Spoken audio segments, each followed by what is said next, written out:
ਸਤਿ ਸ਼੍ਰੀ ਅਕਾਲ ਜੀ। ਚੜ੍ਹਦੀ ਕਲਾ ਟਾਈਮ ਟੀਵੀ ਵੇਖ ਰਹੇ ਸਾਰੇ ਦਰਸ਼ਕਾਂ ਦਾ ਸਵਾਗਤ ਹੈ। ਤੁਸੀਂ ਦੇਖ ਰਹੇ ਹੋ ਪ੍ਰੋਗਰਾਮ ਸਿੱਧੀ ਗੱਲ ਪ੍ਰੋਫੈਸਰ ਮਨਜੀਤ ਸਿੰਘ ਨਾਲ। ਮੈਂ ਹਾਂ ਤੁਹਾਡੇ ਨਾਲ ਮਨਦੀਪ ਕੌਰ ਖਾਲਸਾ। ਸਭ ਤੋਂ ਪਹਿਲਾਂ ਪ੍ਰੋਫੈਸਰ ਸਾਹਿਬ ਦਾ ਸਵਾਗਤ ਕਰ ਲੈਂਦੇ ਹਾਂ ਜੋ ਕਿ ਚੰਡੀਗੜ੍ਹ ਤੋਂ ਸਾਡੇ ਨਾਲ ਜੁੜ ਚੁੱਕੇ ਨੇ। ਪ੍ਰੋਫੈਸਰ ਸਾਹਿਬ ਜੀ ਸਵਾਗਤ ਹੈ ਜੀ। ਬਹੁਤ ਬਹੁਤ ਧੰਨਵਾਦ ਜੀ ਮਨਦੀਪ ਜੀ। ਪ੍ਰੋਫੈਸਰ ਸਾਹਿਬ ਜੇ ਅਸੀਂ ਸ਼ੁਰੂਆਤ ਕਰੀਏ ਤਾਂ ਜਿਵੇਂ ਕਿ ਪ੍ਰਧਾਨ ਮੰਤਰੀ ਨਰਿੰਦਰ ਮੋਦੀ ਉਹਨਾਂ ਨੇ 20 ਲੱਖ ਕਰੋੜ ਦੇ ਵਿਸ਼ੇਸ਼ ਆਰਥਿਕ ਪੈਕੇਜ ਦਾ ਐਲਾਨ ਕੀਤਾ ਤੇ ਜੋ ਸਾਡੇ ਨਿਰਮਲਾ ਸੀਤਾਰਮਨ ਵਿੱਤ ਮੰਤਰੀ ਉਹਨਾਂ ਵੱਲੋਂ ਚੰਗੀ ਤਰ੍ਹਾਂ ਜਿਹੜਾ ਹੈ ਉਹਦਾ ਵਿਸਥਾਰ ਦੱਸਿਆ ਗਿਆ ਹੈ ਕਿ ਇਹਦੇ ਵਿੱਚ ਕਿਹੜੇ ਪ੍ਰੋਗਰਾਮ ਨੇ, ਕਿੰਨਾ ਜਿਹੜਾ ਸੈਕਟਰਾਂ ਨੂੰ ਲਾਭ ਹੋਏਗਾ। ਜੋ ਲਘੂ ਉਦਯੋਗਾਂ ਦੀ ਉਹਨਾਂ ਨੇ ਖਾਸ ਕਰਕੇ ਗੱਲ ਕੀਤੀ ਕਿ ਉਹਨਾਂ ਨੂੰ ਕਰਜ਼ਾ ਦਿੱਤਾ ਜਾਏਗਾ ਬਿਨਾਂ ਗਰੰਟੀ ਤੋਂ। ਤੁਸੀਂ ਇਸ ਸਾਰੇ ਜਿਹੜਾ ਵਿਸਥਾਰ ਨੂੰ ਜਿਹੜਾ ਨਿਰਮਲਾ ਸੀਤਾਰਮਨ ਵੱਲੋਂ ਕੀਤਾ ਗਿਆ ਆਰਥਿਕ ਪੈਕੇਜ ਦਾ ਉਸ ਨੂੰ ਕਿਵੇਂ ਦੇਖਦੇ ਹੋ? ਦੇਖੋ ਮਨਦੀਪ, ਜਿਹੜਾ 20 ਲੱਖ ਕਰੋੜ ਦਾ ਆ ਉਹ ਅਸਲ ਵਿੱਚ 10.26 ਯਾਨੀ 10.25 ਲੱਖ ਕਰੋੜ ਦਾ ਹੀ ਜਿਹੜਾ ਆਉਣ ਵਾਲੇ ਸਮੇਂ 'ਚ ਹੋਣਾ। ਬਾਕੀ ਦਾ ਪਹਿਲਾਂ ਹੋ ਚੁੱਕਾ ਆ, ਉਹ ਤੇ ਪੁਰਾਣਾ ਵਿੱਚ ਉਹਨਾਂ ਨੇ ਜੋੜ ਕੇ ਤਾਂ ਕਿ ਲਿਫਾਫਾ ਵੱਡਾ ਲੱਗੇ ਥੋੜਾ, ਇਸ ਕਰਕੇ ਮੈਂ ਕਿਹਾ ਸੀਗਾ। ਦੂਸਰੀ ਗੱਲ ਜਿਹੜੀ ਹੈ, ਕੱਲ ਜਿਹੜਾ ਜ਼ਿਆਦਾ ਜ਼ੋਰ ਸਾਰੀਆਂ ਅਖਬਾਰਾਂ 'ਚ ਵੀ ਹੈ ਤੇ ਮੈਂ ਨਿਰਮਲਾ ਜੀ ਦਾ 1.5 ਘੰਟੇ ਦਾ ਭਾਸ਼ਣ ਵੀ ਸੁਣਨਾ ਪਿਆ ਕਿਉਂਕਿ ਉਹ ਦੋ ਭਾਸ਼ਾ ਦੇ ਵਿੱਚ ਸੀਗਾ, ਅੰਗਰੇਜ਼ੀ ਤੇ ਹਿੰਦੀ 'ਚ ਲੰਬਾ ਚਲਾ ਗਿਆ। ਤੇ ਉਹਦੇ 'ਚੋਂ ਮੋਟੀਆਂ ਗੱਲਾਂ ਇਹ ਨਿਕਲੀਆਂ ਕਿ ਹਾਲ ਦੀ ਘੜੀ ਉਹਨਾਂ ਨੇ ਜ਼ਿਆਦਾ ਫੋਕਸ MSME ਜਿਹੜੇ ਜਾਨੀ ਦਰਮਿਆਨੇ ਤੇ ਛੋਟੇ ਤੇ ਬਿਲਕੁਲ ਹੀ ਮਹੀਨ ਛੋਟੇ ਜਿਹੜੇ ਬਹੁਤ ਹੀ ਟਾਈਨੀ ਜਿਹਨਾਂ ਨੂੰ ਕਹਿੰਦੇ ਆ ਮਾਈਕਰੋ ਕਾਰੋਬਾਰੀ ਹੈਗੇ ਆ, ਉਹਦੇ 'ਚ ਸਰਵਿਸਿਜ਼ ਵੀ ਹੈਗੀਆਂ, ਉਹਦੇ 'ਚ ਮੈਨੂਫੈਕਚਰਿੰਗ ਵੀ ਹੈਗੇ ਆ, ਸਾਰੇ ਕਿਸਮ ਦੇ। ਉਹਨਾਂ ਦੀ ਗਿਣਤੀ 45 ਲੱਖ ਹੈਗੀ ਆ, ਬਹੁਤ ਵੱਡੀ ਗਿਣਤੀ ਆ। ਔਰ ਉਹਨਾਂ ਦਾ ਦੇਸ਼ ਦੇ ਅੰਦਰ ਜਿਹੜਾ 40% ਮੈਨੂਫੈਕਚਰਿੰਗ ਆ ਉਹ ਇਹ ਕਰਦੇ ਆ, 30% ਜਿਹੜੀ ਆ 30% GDP ਨੂੰ ਉਹਨਾਂ ਦੀ ਕੰਟਰੀਬਿਊਸ਼ਨ ਹੁੰਦੀ ਹੈ ਤੇ ਕਾਫੀ ਵੱਡਾ ਉਹਨਾਂ ਦੀ ਯੋਗਦਾਨ ਸਾਡੇ ਦੇਸ਼ ਦੀ ਅਰਥ ਵਿਵਸਥਾ ਦੇ ਵਿੱਚ ਹੈ। ਖਾਸ ਕਰਕੇ ਜਿਹੜੀ ਜ਼ਿਆਦਾ ਇੰਪਲਾਇਮੈਂਟ ਆ, ਜਿਹੜੀ ਜ਼ਿਆਦਾ ਕੰਮ ਕਰਦੇ ਆ, ਉਹ ਇਸੇ ਹੀ ਸੈਕਸ਼ਨ ਦੇ ਵਿੱਚ MSME ਹੀ ਦੇ ਵਿੱਚ ਕਰਦੇ ਆ। ਉਹ ਖੁਦ ਵੀ ਕੰਮ ਕਰਦੇ ਬਹੁਤ ਸਾਰੇ, ਉਹਨਾਂ 'ਚੋਂ ਪਰਿਵਾਰ ਕਿਉਂਕਿ ਛੋਟੇ ਯੂਨਿਟ ਹੈ ਤੇ ਨਾਲ ਲੇਬਰ ਵੱਡੇ ਪੱਧਰ ਤੇ ਉਹਨਾਂ 'ਚ ਕੰਮ ਕਰਦੀ ਹੈ। ਜਿਹੜਾ ਕੱਲ ਦਾ ਸਾਰਾ ਲੰਬਾ ਚੌੜਾ ਵਿਖਿਆਨ ਸੀਗਾ ਉਹਦੇ 'ਚ ਜ਼ਿਆਦਾ ਇਸ ਗੱਲ ਤੇ ਜ਼ੋਰ ਦਿੱਤਾ ਗਿਆ ਕਿ 3 ਲੱਖ ਕਰੋੜ ਰੁਪਈਆ ਅਸੀਂ, ਪਹਿਲੀ ਗੱਲ ਮੈਂ ਇੱਥੇ ਮੈਂ ਪਹਿਲੀ ਗੱਲ ਇਹ ਸਾਫ਼ ਕਰ ਦਿਆਂ ਕਿ ਕਿਸੇ ਦੇ ਜੇਬ 'ਚ ਕੋਈ ਰਾਹਤ ਉਸ ਕਿਸਮ ਦੀ ਨਹੀਂ ਹੈ ਜੋ ਤੁਸੀਂ ਆਪਾਂ ਸਾਰੇ ਉਮੀਦਾਂ ਲਾਈ ਬੈਠੇ ਸੀਗੇ, ਜਿਵੇਂ ਅਮਰੀਕਾ ਜਾਂ ਜਰਮਨੀ ਜਾਂ ਇੰਗਲੈਂਡ ਜਾਂ ਹੋਰ ਫਰਾਂਸ ਦੇ ਵਿੱਚ ਰਾਹਤ ਦਿੱਤੀ ਹੈ। ਰਾਹਤ ਦਾ ਮਤਲਬ ਇਹ ਹੁੰਦਾ ਕਿ ਤੁਹਾਨੂੰ ਭਾਵੇਂ 2000-4000 ਰੁਪਈਆ ਹੀ ਤੁਹਾਡੀ ਜੇਬ 'ਚ ਪਾਇਆ ਪਰ ਤੁਹਾਨੂੰ ਉਹਦਾ ਮੁੜ ਕੇ ਸੋਚਣਾ ਨਹੀਂ ਪਊਗਾ, ਉਹ ਤੁਹਾਨੂੰ ਰਾਹਤ ਮਿਲਦੀ। ਇਸ ਤਰ੍ਹਾਂ ਕੁਛ ਨਹੀਂ ਹੈਗਾ। ਇਹ ਇਸ ਕਿਸਮ ਦੀ ਰਾਹਤ ਆ ਵੀ ਸਰਕਾਰ, ਜਿਸ ਤਰ੍ਹਾਂ ਤੁਸੀਂ ਲੋਨ ਜ਼ਿਆਦਾ ਚੰਗੇ ਦੇ ਦਿਓ, 3 ਲੱਖ ਕਰੋੜ ਰੁਪਈਏ ਦਾ ਜਿਹੜੇ ਲੋਨ ਆ ਉਹ ਦਿੱਤੇ ਜਾਣਗੇ। ਉਹਦੇ ਵਿੱਚ ਆ ਕਿ ਤੁਸੀਂ ਸਾਲ ਤੱਕ ਤੁਸੀਂ ਭਾਵੇਂ ਵਾਪਸ ਨਾ ਕਰੋ, ਤੁਹਾਨੂੰ ਕੋਈ ਗੱਲ ਨਹੀਂ ਹੈ, ਇਸ ਤਰ੍ਹਾਂ ਦਾ ਹੈਗਾ। ਫਿਰ ਇਸੇ ਤਰੀਕੇ ਨਾਲ ਤੁਸੀਂ ਟੈਕਸ ਜਿਹੜਾ ਉਸ ਨੂੰ 4 ਮਹੀਨੇ ਹੋਰ ਦੇਰ ਨਾਲ ਟੈਕਸ ਰਿਟਰਨ ਤੁਸੀਂ ਭਰ ਸਕਦੇ ਆ, ਇਹ ਵੀ ਰਾਹਤ ਹੈਗੀ ਆ। ਇਸੇ ਤਰੀਕੇ ਨਾਲ ਉਹਨਾਂ ਨੇ ਡੈਫੀਨੀਸ਼ਨ ਵੀ ਬਦਲ ਦਿੱਤੀ। ਜਿਹੜੇ ਮਾਈਕਰੋ ਦੀ ਡੈਫੀਨੇਸ਼ਨ ਸੀ ਪਹਿਲਾਂ 25 ਲੱਖ ਇਨਫਰਾਸਟਰਕਚਰ ਦੀ ਇਨਵੈਸਟਮੈਂਟ ਦਾ ਸੀਗਾ, ਇਹਨਾਂ ਨੇ 1 ਕਰੋੜ ਕਰ ਦਿੱਤਾ, ਜਾਂ 5 ਕਰੋੜ ਦੀ ਉਹਦੀ ਟਰਨਓਵਰ ਜਿਹੜੀ ਟੋਟਲ ਉਹਦੀ ਟਰਨਓਵਰ ਹੋਊਗੀ, ਇਹ ਮਾਈਕਰੋ ਹੋ ਗਿਆ। ਇਸੇ ਤਰੀਕੇ ਨਾਲ ਪਹਿਲਾਂ 5 ਕਰੋੜ ਦੀ ਇਨਵੈਸਟਮੈਂਟ ਵਾਲਾ ਜਿਹੜਾ ਮੱਧਮ ਵਾਲਾ ਸੀਗਾ ਨਾ, ਜਿਹੜਾ ਛੋਟਾ ਸੀ ਸਮਾਲ ਵਾਲਾ ਸੀਗਾ, ਉਸ ਨੂੰ ਇਹਨਾਂ ਨੇ 10 ਕਰੋੜ ਤੱਕ ਕਰਤਾ। ਇਸੇ ਤਰੀਕੇ ਨਾਲ ਜਿਹੜਾ 10 ਕਰੋੜ ਦਾ ਸਮਾਲ ਵਾਲਾ ਸੀਗਾ, ਜਿਹਨੂੰ ਮੀਡੀਅਮ ਵਾਲਾ ਸੀਗਾ, ਉਹ 10 ਕਰੋੜ ਦੀ ਇਨਵੈਸਟਮੈਂਟ ਵਾਲਾ ਸੀਗਾ, ਉਸ ਨੂੰ ਇਹਨਾਂ ਨੇ 20 ਕਰੋੜ ਕਰਤਾ, ਯਾਨੀ ਵਧਾ ਦਿੱਤਾ ਕਾਫੀ। ਤੇ ਉਹਦੇ ਕਰਕੇ ਟਰਨਓਵਰ ਜਿਹੜੀ ਆ ਮੀਡੀਅਮ ਵਾਲੇ ਦੀ 50 ਕਰੋੜ ਦੀ ਕਰਤੀ ਆ, ਸਮਾਲ ਵਾਲੇ ਦੀ ਉਹਦੀ 5 ਤੋਂ ਉਹਨਾਂ ਦੀ ਇਨਵੈਸਟਮੈਂਟ ਆ ਤੇ 10 ਕਰੋੜ ਦੀ ਟਰਨਓਵਰ ਕਰਤੀ ਹੈ। ਇਸ ਕਰਕੇ ਉਹ ਡੈਫੀਨੇਸ਼ਨਾਂ ਨੂੰ ਕਾਫੀ ਲੀਵਰੇਜ ਦੇਤੀ, ਮਤਲਬ ਕਿ ਉਹਨਾਂ ਨੂੰ ਐਕਸਪੈਂਡ ਕਰਤਾ ਤਾਂ ਕਿ ਜ਼ਿਆਦਾ ਤੋਂ ਜ਼ਿਆਦਾ ਹੋਰ ਲੋਕ ਇਸ ਰਾਹਤ ਦੀ ਪੈਕੇਜ ਦੇ ਵਿੱਚ ਆ ਸਕਣ। ਇਹ ਚੰਗੀਆਂ ਗੱਲਾਂ ਆ। ਮਤਲਬ ਜੇ ਹੁਣ ਸਵਾਲ ਇਹ ਹੈ ਕਿ 20% ਤੇ ਵੈਸੇ ਹੀ ਸਾਡੇ ਬਹੁਤ ਹੀ ਖਸਤਾ ਹਾਲਤ ਵਿੱਚ ਉਹਨਾਂ ਦੇ ਗੋਡੇ ਰਹਿ ਗਏ, ਉਹਨਾਂ ਦੇ ਦੁਬਾਰਾ ਉੱਠਣਾ ਬੜਾ ਮੁਸ਼ਕਿਲ ਹੈ ਜੇ ਉਹਨਾਂ ਨੂੰ ਸਪੈਸ਼ਲ ਇੰਜੈਕਸ਼ਨ ਜਾਨੀ ਉਹਨਾਂ ਨੂੰ ਰਾਹਤ ਨਹੀਂ ਦਿੱਤੀ ਜਾਂਦੀ ਰੀਅਲ ਸੈਂਸ ਵਿੱਚ, ਜਿਹੜਾ ਪੈਸਾ ਉਹ ਵਾਪਸ ਨਾ ਕਰਨਾ ਪਵੇ ਉਹਨਾਂ ਨੂੰ। ਇਹੋ ਜੀ ਇੱਕ ਵੀ ਗੱਲ ਨਹੀਂ ਹੈਗੀ। ਇਸ ਤਰ੍ਹਾਂ ਦਾ ਤੇ ਜ਼ਰੂਰ ਹੈ ਕਿ ਜਿਸ ਤਰ੍ਹਾਂ ਰੀਅਲਟੀ ਵਾਲੇ ਹੈਗੇ ਉਹਨਾਂ ਦਾ TDS TCS 25% ਉਹਨਾਂ ਨੇ ਕਿਹਾ ਕਿ ਚਲੋ ਘੱਟ ਦੇਣਾ ਪਊਗਾ। ਇਸ ਤਰ੍ਹਾਂ ਡਿਸਕੌਮ ਜਿਹੜੀਆਂ ਪਾਵਰ ਕੰਪਨੀਆਂ ਆ ਜਿਹੜੀਆਂ ਦੇਸ਼ ਦੇ ਅੰਦਰ ਸਾਰੀ ਜਗ੍ਹਾ ਪਾਵਰ ਡਿਸਟ੍ਰੀਬਿਊਸ਼ਨ ਕਰ ਰਹੀਆਂ, ਉਹਨਾਂ ਨੂੰ 90,000 ਕਰੋੜ ਦੇ ਲੋਨ ਜਾਂ ਇਸ ਕਿਸਮ ਦੀ, ਇਹ ਵੀ ਪੈਸਾ ਕੋਈ ਜੇਬ 'ਚ ਨਹੀਂ ਪਾਇਆ। ਜਿਹੜੀ ਮੋਟੇ ਤੌਰ ਤੇ ਮੈਂ ਤੁਹਾਨੂੰ ਇਹ ਗੱਲ ਕਹਿਣੀ ਚਾਹੁੰਦਾ ਆ ਕਿ ਇਹ ਲੋਨ ਸੌਖੇ ਲੋਨ ਜਾਣੀ ਦੇਣ ਦੀ ਕੋਸ਼ਿਸ਼ ਹੈਗੀ ਆ ਤਾਂ ਕਿ ਉਹਨਾਂ ਨੂੰ ਇੱਕ ਵਾਰੀ ਇਸ ਕਿਸਮ ਦਾ ਜਿਹੜੇ ਉਹ ਲੋਨ ਬੈਂਕਾਂ ਨਹੀਂ ਦਿੰਦੀਆਂ, ਉਹ ਲੋਨ ਤੋਂ ਰਾਹਤ ਮਿਲ ਕੇ ਤੇ ਉਹ ਆਪਣੇ ਕਾਰੋਬਾਰੀ ਆਪਣਾ ਧੰਦਾ ਚਾਲੂ ਕਰ ਦੇਣ ਤੇ ਤੁਰੰਤ ਉਹਨਾਂ ਨੂੰ ਇਸ ਗੱਲ ਦੀ ਚਿੰਤਾ ਵੀ ਨਹੀਂ ਕਿ ਉਹਨਾਂ ਨੇ ਤੁਰੰਤ ਵਾਪਸ ਕਰਨਾ। ਇਹ ਸਾਰੀ ਗੱਲ ਦੇ ਵਿੱਚ ਲੇਬਰ ਨੂੰ ਮਨਦੀਪ ਇੱਕ ਵੀ ਪੈਸਾ ਜੇਬ 'ਚ ਨਹੀਂ ਪਾਇਆ। ਉਹ ਪ੍ਰਧਾਨ ਮੰਤਰੀ ਵੱਲੋਂ ਅਲੱਗ ਐਲਾਨ ਜ਼ਰੂਰ ਆਇਆ ਜਦੋਂ ਲੋਕਾਂ ਨੇ ਰੌਲਾ ਪਾਤਾ ਕਿ ਲੇਬਰ ਤੇ ਤੁਸੀਂ ਜਿਹੜੀ ਐਡੀ ਵੱਡੀ ਗਿਣਤੀ ਸਭ ਤੋਂ ਵੱਧ ਪੀੜਤ ਆ, ਜਿਹਦੇ ਸਿਰ ਤੇ ਸਾਰਾ ਕੁਝ ਚੱਲਦਾ, ਉਹਨਾਂ ਨੂੰ ਤੁਸੀਂ ਇੱਕ ਦਵਾਨੀ ਨਹੀਂ ਦਿੱਤੀ। ਤਾਂ ਪ੍ਰਧਾਨ ਮੰਤਰੀ ਨੇ ਕਿਹਾ ਕਿ ਮੈਂ ਛੇਤੀ ਕਿਹਾ ਮੈਂ 1000 ਕਰੋੜ ਰੁਪਈਆ ਲੇਬਰ ਨੂੰ ਵੀ ਕਿਸੇ ਨਾ ਕਿਸੇ ਤਰੀਕੇ ਨਾਲ ਉਹਨਾਂ ਦੀਆਂ ਜੇਬਾਂ 'ਚ ਪਹੁੰਚਾਵਾਂਗੇ। ਹੁਣ ਇਹ ਨਹੀਂ ਪਤਾ ਕਿ ਕਦੋਂ ਪਹੁੰਚੂਗਾ, ਕਿਵੇਂ ਪਹੁੰਚੂਗਾ, ਕਿੰਨਾਂ ਨੂੰ ਪਹੁੰਚੂਗਾ, ਜਿਨ੍ਹਾਂ ਦੇ ਖਾਤੇ ਹੈਗੇ ਆ, ਜਿਨ੍ਹਾਂ ਦੇ ਨਹੀਂ ਖਾਤੇ ਹੈਗੇ, ਜਿਹੜੇ ਸਭ ਤੋਂ ਜ਼ਿਆਦਾ ਲੋੜਵੰਦ ਆ ਉਹਨਾਂ ਨੂੰ ਪਹੁੰਚੂ ਨਹੀਂ ਪਹੁੰਚੂ, ਇਹ ਗੱਲਾਂ ਗਾਹਾਂ ਦੀਆਂ ਆ। ਅਨਾਉਂਸਮੈਂਟ ਇਹ ਹੋ ਗਈ ਆ। ਦੂਜੇ ਪਾਸੇ EPF ਜਿਹੜੀ ਹੁੰਦੀ ਆ, EMPLOYEES PROVIDENT FUND, ਉਸ ਦਾ ਵੀ ਇਹਨਾਂ ਨੇ ਜਿਹੜੀਆਂ ਪ੍ਰਾਈਵੇਟ ਕੰਪਨੀਆਂ ਉਹਨਾਂ ਨੂੰ ਕਹਿਤਾ ਕਿ ਜਿੱਥੇ ਤੁਸੀਂ 12% ਲੇਬਰ ਨੂੰ ਦੇਣਾ ਹੁੰਦਾ ਹਿੱਸਾ ਆਪਣਾ, ਉਹ ਘਟਾ ਕੇ 10% ਕਰ ਦਿਓ। ਯਾਨੀ ਜੇ ਕੋਈ ਲੇਬਰ ਬਾਰੇ ਮਾੜੀ ਮੋਟੀ ਟੁੱਟੀ ਭੱਜੀ ਅਨਾਉਂਸਮੈਂਟ ਹੋਈ ਆ ਤੇ ਉਹਨਾਂ ਦੇ ਵਿਰੋਧੀ ਅਨਾਉਂਸਮੈਂਟ ਹੋਈ ਆ। ਇਹ ਜਿਹੜੀ ਮਜ਼ਦੂਰਾਂ ਦੇ ਹੱਕ ਵਿੱਚ ਇਸ ਸਾਰੀ ਵੱਡੀ ਪ੍ਰੈਸ ਕਾਨਫਰੰਸ ਦੇ ਵਿੱਚ ਕੁਝ ਵੀ ਨਹੀਂ ਦਿਖਾਇਆ ਗਿਆ ਔਰ ਇਹ ਬੜੀ ਅਫਸੋਸ ਵਾਲੀ ਗੱਲ ਹੈ ਕਿ ਉਹਨਾਂ ਨੂੰ ਵੀ ਇੱਕ ਵੱਡਾ ਹਿੱਸਾ ਰਾਹਤ ਦਾ ਮਿਲਣਾ ਚਾਹੀਦਾ ਸੀ। ਮਨਦੀਪ ਜੀ ਪ੍ਰੋਫੈਸਰ ਸਾਹਿਬ, ਬਿਲਕੁਲ ਸਾਡੇ ਪੰਜਾਬ ਦੇ ਮੁੱਖ ਮੰਤਰੀ ਕੈਪਟਨ ਅਮਰਿੰਦਰ ਸਿੰਘ ਹੁਣਾਂ ਨੇ ਵੀ ਕਿਹਾ ਹੈ ਕਿ ਜਿਹੜਾ ਇਹ ਵਿਸ਼ੇਸ਼ ਪੈਕੇਜ ਹੈ ਇਹਦੀ ਪਹੁੰਚ ਮਾਨਵਤਾਵਾਦੀ ਨਹੀਂ ਹੈ, ਭਾਵ ਕਿ ਜਿਹੜੇ ਹਰ ਇੱਕ ਮਨੁੱਖ ਮਾਤਰ ਤੱਕ ਇਹਦੀ ਪਹੁੰਚ ਨਹੀਂ ਹੈ। ਕਿਸੇ ਨੂੰ ਰਾਹਤ ਜਿਹੜੀ ਹੈ ਸਿੱਧੇ ਪੱਧਰ ਤੇ ਨਹੀਂ ਮਿਲ ਰਹੀ, ਇਨਡਾਇਰੈਕਟ ਤੌਰ ਤੇ ਕੁਝ ਖੇਤਰ ਹੈ ਜਿੱਥੇ ਕੁਝ ਰਾਹਤ ਦਾ ਐਲਾਨ ਜ਼ਰੂਰ ਕੀਤਾ ਗਿਆ ਹੈ। ਹੁਣ ਤਾਂ ਸਮਾਂ ਦੱਸੇਗਾ ਕਿ ਕਿੰਨੀ ਕੁ ਰਾਹਤ ਜਿਹੜੀ ਹੈ ਪ੍ਰੋਵਾਈਡ ਕਰ ਪਾਉਂਦਾ ਹੈ ਸੈਂਟਰ ਜੋ ਆਮ ਲੋਕਾਂ ਨੂੰ। ਪ੍ਰੋਫੈਸਰ ਸਾਹਿਬ, ਹੁਣ ਜੇ ਪੰਜਾਬ ਦੀ ਅਸੀਂ ਗੱਲ ਛੇੜੀ ਹੈ ਤਾਂ ਆਬਕਾਰੀ ਨੀਤੀ ਦੀ ਗੱਲ ਕਰ ਲਈ, ਜਿਹਨੂੰ ਲੈ ਕੇ ਕੈਬਨਿਟ ਮਿਨਿਸਟਰ ਤੇ ਮੁੱਖ ਸਕੱਤਰ ਹੁਣੀ ਜਿਹੜੇ ਨੇ ਆਮੋ ਸਾਹਮਣੇ ਹੋਏ ਪਏ ਨੇ। ਹੁਣ ਕੈਬਨਿਟ ਮਿਨਿਸਟਰਾਂ ਨੇ ਕਹਿਣਾ ਹੈ ਕਿ ਮੁੱਖ ਸਕੱਤਰ ਤੋਂ ਅਸਤੀਫਾ ਜਿਹੜਾ ਉਹ ਲਿਆ ਜਾਵੇ। ਇਹ ਗੱਲ ਜਿਹੜੀ ਹੈ ਨਾ, ਹੁਣ ਜ਼ਿਆਦਾ ਇਹਦਾ ਘੇਰਾ ਵੱਡਾ ਹੋ ਗਿਆ, ਇਹ ਨਾ ਖਲਾਰਾ ਬਹੁਤ ਪੈ ਗਿਆ। ਉਹ ਗਾਣਾ ਹੈਗਾ ਨਾ, ਨਿੱਕੀ ਜੀ ਗੱਲ ਦਾ ਗਲੈਂਡ ਬਣ ਗਿਆ, ਉਹੋ ਜਿਹਾ ਗਾਣਾ, ਇਹ ਉਹੋ ਜਿਹੀ ਗੱਲ ਗਲੈਂਡ ਬਣ ਗਿਆ ਹੈ ਗੱਲ। ਤੇ ਇਸ ਕਰਕੇ ਇਹ ਹੁਣ ਜਦੋਂ ਮਿਨਿਸਟਰੀ ਸਾਰੀ ਇੱਕ ਪਾਸੇ ਹੋ ਗਈ ਹੈ, ਜਿਹੜੇ ਕੈਪਟਨ ਸਾਹਿਬ ਦੀ ਸਪੋਰਟ ਦੇ ਵਿੱਚ ਵੀ ਹੈ, ਜਿਸ ਤਰ੍ਹਾਂ ਤ੍ਰਿਪਤ ਰਜਿੰਦਰ ਸਿੰਘ ਬਾਜਵਾ ਜਿਹੜੀ ਸਪੋਰਟ ਵੀ ਕਰਨਾ ਚਾਹੁੰਦੇ ਆ, ਉਹ ਵੀ ਇੰਨੇ ਪ੍ਰੈਸ਼ਰ ਥੱਲੇ ਆ ਤੇ ਉਹ ਵੀ ਅਲਟੀਮੇਟਲੀ ਉਹਨਾਂ ਨੂੰ ਇਹ ਕਹਿਣਾ ਪੈਂਦਾ ਕਿ ਮੈਂ ਬਾਕੀ ਸਾਰੇ ਮਿਨਿਸਟਰਾਂ ਦੇ ਨਾਲ ਆ, ਭਾਵੇਂ ਉਹ ਹੈਗੇ ਕੈਪਟਨ ਸਾਹਿਬ ਦੇ ਨਾਲ ਆ। ਇਹ ਗੱਲ ਸਾਰੀ ਹੁਣ ਰਾਜਨੀਤਿਕ ਟਰਨ ਲੈ ਗਈ। ਰਾਜਨੀਤਿਕ ਟਰਨ ਦਾ ਮਤਲਬ ਇਹ ਹੈ ਕਿ ਗੱਲ ਇਹ ਨਿਕਲੀ ਕਿ ਕਰਨ ਅਵਤਾਰ ਸਿੰਘ ਤੇ ਉਂਗਲੀਆਂ ਉੱਠ ਗਈਆਂ। ਉਂਗਲੀਆਂ ਇਹ ਹੈ ਕਿ ਇਹ ਇਸ ਕਰਕੇ ਰਾਹਤ ਠੇਕੇਦਾਰਾਂ ਨੂੰ ਦੇਣਾ ਚਾਹੁੰਦੇ ਸੀ ਕਿਉਂਕਿ ਇਹਨਾਂ ਦਾ ਜਿਹੜਾ ਬੇਟਾ ਆ, ਉਹਨਾਂ ਦੇ ਨਜਾਇਜ਼ ਜਾਇਜ਼ ਠੇਕੇਦਾਰੀ ਜਿਹੜੀ ਸ਼ਰਾਬ ਦੀ ਵਿਕਰੀ ਆ ਉਹਦੇ 'ਚ ਹਿੱਸਾ ਪੱਤੀ ਹੈਗੀ ਆ, ਤੇ ਉਹਨੂੰ ਫਾਇਦਾ ਪਹੁੰਚਾਉਣ ਲਈ ਇਹ ਸਾਰਾ ਕੀਤਾ ਗਿਆ, ਜਿਹਨੂੰ ਕਹਿੰਦੇ ਆ ਕਨਫਲਿਕਟ ਆਫ ਇੰਟਰਸਟ। ਸਾਹਮਣੇ ਕਹਿ ਲਓ ਕਿ ਖੁਦ ਸਰਕਾਰ ਆ ਤੇ ਖੁਦ ਹੀ ਆਪਣੇ ਬੱਚੇ ਨੂੰ ਫਾਇਦਾ ਦੇਣਾ ਚਾਹੁੰਦਾ। ਹੁਣ ਕਿਉਂਕਿ ਕਰਨ ਅਵਤਾਰ ਸਿੰਘ ਨੂੰ ਸਪੋਰਟ ਦੀ ਉਹਦੀ ਪਿੱਠ ਪਿੱਛੇ ਖੜੇ ਹੋਏ ਆ ਚੀਫ ਮਿਨਿਸਟਰ ਸਾਹਿਬ ਕੈਪਟਨ ਅਮਰਿੰਦਰ ਸਿੰਘ, ਸੇਕ ਉਹਨਾਂ ਨੂੰ ਵੀ ਲੱਗਣਾ ਸ਼ੁਰੂ ਹੋ ਗਿਆ ਕਿਉਂਕਿ ਆਪਣੇ ਹੀ ਕਾਂਗਰਸ ਦੇ ਉਹਨਾਂ ਦੇ ਵੱਡੇ ਵੱਡੇ ਲੀਡਰ ਇਸ ਗੱਲ ਤੇ ਮੈਦਾਨ 'ਚ ਉਤਰ ਆਏ ਆ। ਸੁਨੀਲ ਜਾਖੜ ਨਹੀਂ ਕਹਿੰਦੇ ਆ ਕਿ ਜੇ ਅਸਤੀਫਾ ਨਹੀਂ ਦਿੰਦਾ ਤੇ ਅਸੀਂ ਤੇ ਰੋਟੀ ਨਹੀਂ ਖਾਣੀ। ਮਤਲਬ ਚਲੋ ਮੈਂ ਥੋੜਾ ਜਿਹਾ ਲਾਈਟਰ ਵੇਨ 'ਚ ਕਹਿ ਰਿਹਾ, ਮੈਟਾਫੋਰਿਕਲੀ ਕਹਿ ਰਿਹਾ ਆ, ਮਤਲਬ ਕਿ ਉਹ ਚਾਹੁੰਦੇ ਕਿ ਕਿਹੜੇ ਵੇਲੇ ਇਹਨੂੰ ਬਾਹਰ ਕੀਤਾ ਜਾਏ, ਸਾਨੂੰ ਤਾਂ ਸਬਰ ਆਉਂਦਾ। ਇਸੇ ਤਰੀਕੇ ਨਾਲ ਬਾਜਵਾ ਜੀ ਨੇ ਇੱਕ ਹੋਰ ਐਲੀਗੇਸ਼ਨ ਲਾਤਾ, ਪ੍ਰਤਾਪ ਸਿੰਘ ਬਾਜਵਾ ਜਿਹੜੇ ਕਾਂਗਰਸ ਦੇ ਹੀ MP ਆ, ਉਹਨਾਂ ਨੇ ਕਿਹਾ ਸਾਨੂੰ ਇਹ ਦੱਸੋ ਵੀ ਜਿਹੜੀ ਅਕਾਲੀ ਦਲ ਵੇਲੇ ਸ਼ਰਾਬ ਵਿਕਦੀ ਰਹੀ 2007 ਤੋਂ ਡਾਟਾ ਕੱਢ ਕੇ ਉਹਨਾਂ ਨੇ ਅਖੀਰ ਤੱਕ ਦੋਵੇਂ ਟਰਮਾਂ ਦਾ ਉਹਨਾਂ ਦਾ ਲੈ ਕੇ ਆਏ ਕਿ ਉਦੋਂ ਜਿਹੜਾ ਰੈਵਨਿਊ ਜਿਹੜਾ ਜ਼ਿਆਦਾ ਹੁੰਦਾ ਰਿਹਾ, ਇਹ ਪਿਛਲੇ 3 ਸਾਲਾਂ ਦਾ ਜਿਹੜਾ ਸ਼ਰਾਬ ਤੋਂ ਜਾਂ ਆਬਕਾਰੀ ਤੋਂ ਜਿੰਨਾ ਵੀ ਰੈਵਨਿਊ ਸੀਗਾ ਇਹ ਘਟਿਆ ਕਿਵੇਂ, ਇਹਦੀ ਇਨਕੁਆਇਰੀ ਹੋਣੀ ਚਾਹੀਦੀ ਆ। ਇਹਦਾ ਮਤਲਬ ਇਹ ਪੂਰੀ ਰਾਜਨੀਤਿਕ ਤੂਲ ਲੈ ਚੁੱਕਾ ਆ। ਚੰਗਾ ਇਹਦੇ 'ਚ ਇਹ ਹੋਊਗਾ ਕਿ ਚੀਫ ਮਿਨਿਸਟਰ ਸਾਹਿਬ ਛੇਤੀ ਤੋਂ ਛੇਤੀ ਫੈਸਲਾ ਕਰਕੇ ਕਰਨ ਅਵਤਾਰ ਨੂੰ ਚੱਲਦਾ ਕਰਨ ਤੇ ਥੋੜਾ ਜਿਹਾ ਅੱਗ ਤੇ ਪਾਣੀ ਪਊਗਾ, ਨਹੀਂ ਤੇ ਇਸ ਰੌਲੇ ਰੱਪੇ ਦੇ ਵਿੱਚ ਚੀਫ ਮਿਨਿਸਟਰ ਵੀ ਲਪੇਟ ਦੇ ਵਿੱਚ ਆ ਸਕਦੇ ਆ ਕਿਉਂਕਿ ਰਾਜਾ ਵੜਿੰਗ ਉਹ ਬੜਾ ਵੋਕਲ ਹੋਇਆ। ਹੋਰ ਯਾਨੀ ਇਹ ਬਾਹਰੋਂ ਨਹੀਂ, ਵਿਰੋਧੀ ਨਹੀਂ, ਅੰਦਰੋਂ ਹੀ ਘਰ 'ਚ ਹੀ ਇੰਨਾ ਬਾਬ ਰੌਲਾ ਉੱਠ ਖੜਾ ਹੋਇਆ ਕਿ ਜੇ ਇੰਜ ਲੱਗਦਾ ਕਿ ਜਿਵੇਂ ਕਾਂਗਰਸ ਦੇ ਜਿਹੜੇ ਮਿਨਿਸਟਰ ਸੀ ਉਹ ਬਿਊਰੋਕ੍ਰੇਸੀ ਜਾਂ ਯਾਨੀ ਇੰਜ ਕਹਿ ਲਓ ਕਿ ਤੁਸੀਂ ਚੀਫ ਮਿਨਿਸਟਰ ਦਾ ਬਿਊਰੋਕ੍ਰੇਸੀ ਨੂੰ ਇੰਨਾ ਸਸ਼ਕਤ ਕਰਕੇ ਰੱਖਣਾ, ਇੰਨਾ ਥਾਪੜਾ ਦੇ ਕੇ ਰੱਖਣਾ ਤੇ ਗਾਂ ਕਾਂਗਰਸੀ ਲੀਡਰਾਂ ਵੱਲੋਂ ਬਿਊਰੋਕ੍ਰੇਸੀ ਤੋਂ ਏਡੇ ਵੱਡੇ ਪੱਧਰ ਤੇ ਦੁਖੀ ਹੋਣਾ।